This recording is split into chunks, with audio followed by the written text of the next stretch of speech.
Olá, queridos alunos, tudo bem com vocês? Gente, hoje em nossa aula de História, nós vamos falar sobre os movimentos sociais na Primeira República, tá certo? Na República de 1889 a 1930, tá bom? Gente, antes disso, eu gostaria só de relembrar que a época imperial não era uma época muito boa para muitos que aqui viviam no Brasil, tá certo? Então, a proclamação da República Brasileira, gente, ela trouxe uma grande esperança e mudanças significativas, né, para muitas pessoas. Sobretudo os homens e as mulheres, né, os pobres, os ex-escravos, que eles tinham a esperança de poder seguir a vida, né, sem preconceitos, e ter uma vida digna, tá certo? E também, gente, a República também, os militares de baixa patente, eles sofriam também com baixos salários e eles estavam excluídos da vida política. Então, eles esperavam também melhorar, tá certo? De vida com a República, com a proclamação da República.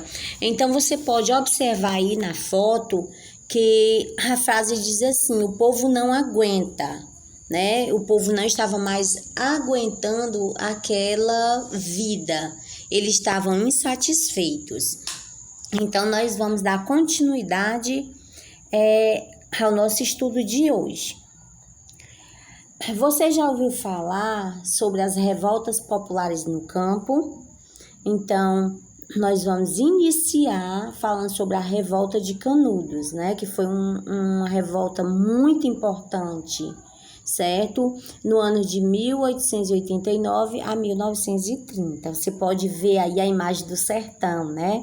Várias pessoas. Então, vamos entender o que essa foto está passando, está querendo nos mostrar.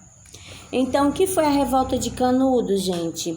Foi um conflito no sertão baiano, certo? Nesses anos aí acima, que você pode ver. Que terminou com a destruição do povoado de Canudos. Daí, gente, é o nome da guerra, tá certo? Houve várias batalhas, gente, entre tropas do governo federal e um grupo de sertanejos, certo? Liberado por um líder religioso que se chamava Antônio Conselheiro, certo? Então, o povoado de Canudos, ele foi destruído, né? Então, vamos adiante.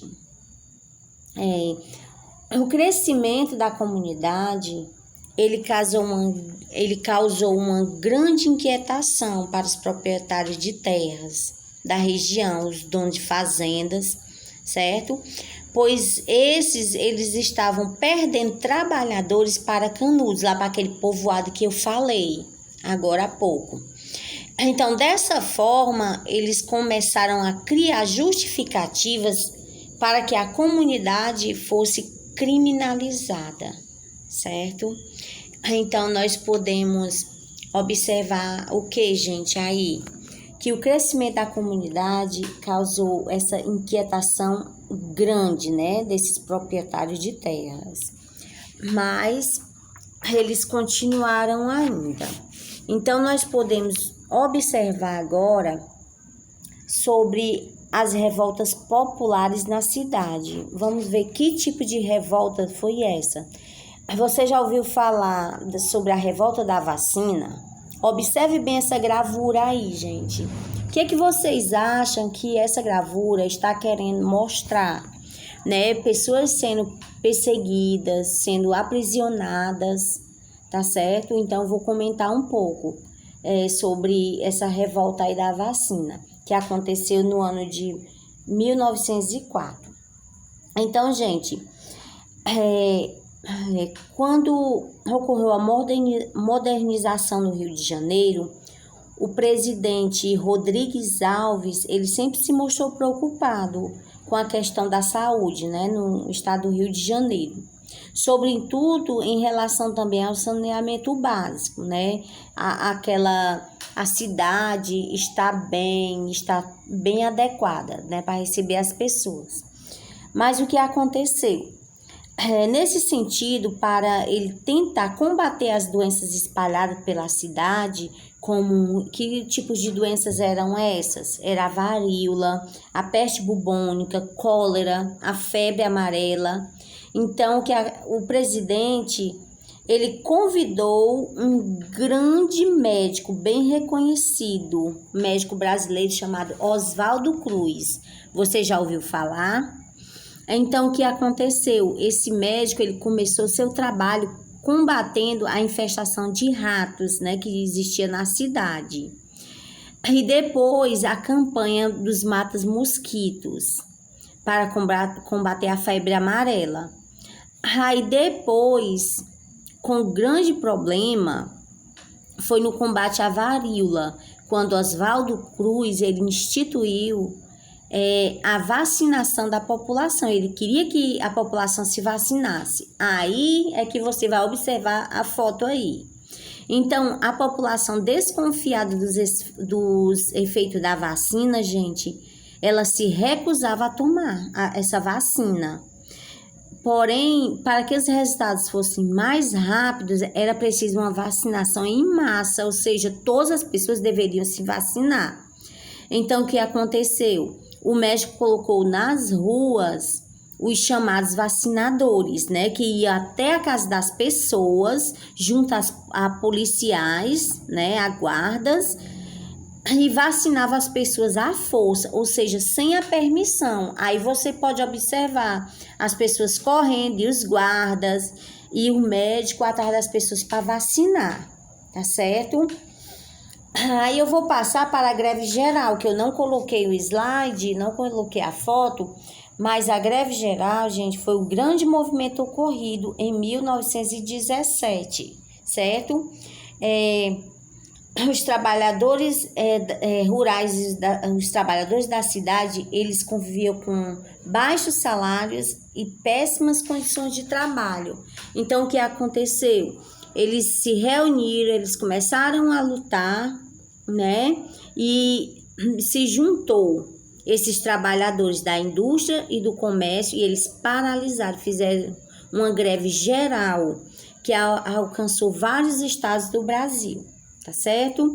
Agora nós vamos passar para outro assunto relacionado às revoltas, certo? Nós vamos falar sobre as revoltas militares. Uma revolta muito importante, gente, que vocês não podem deixar de ver no livro de vocês, tá certo? Na página 44, que foi a revolta da Chibata.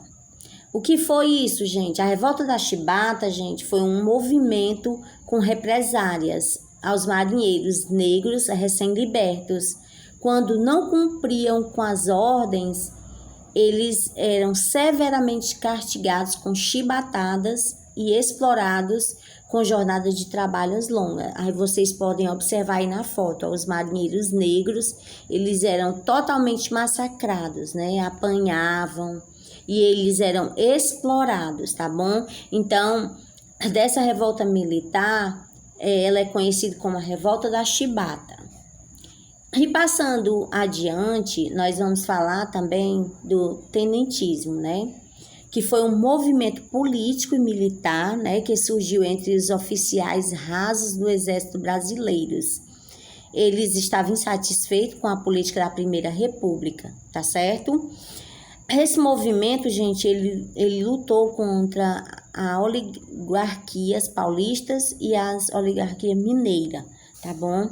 Eu espero ter contribuído com vocês. Procurem mais no livro de vocês, leiam atentamente, que essa é uma história assim maravilhosa, né, que faz parte do nosso contexto brasileiro e que vocês vão realizar as atividades propostas no Google Sala de Aula. Um grande beijo e até a próxima.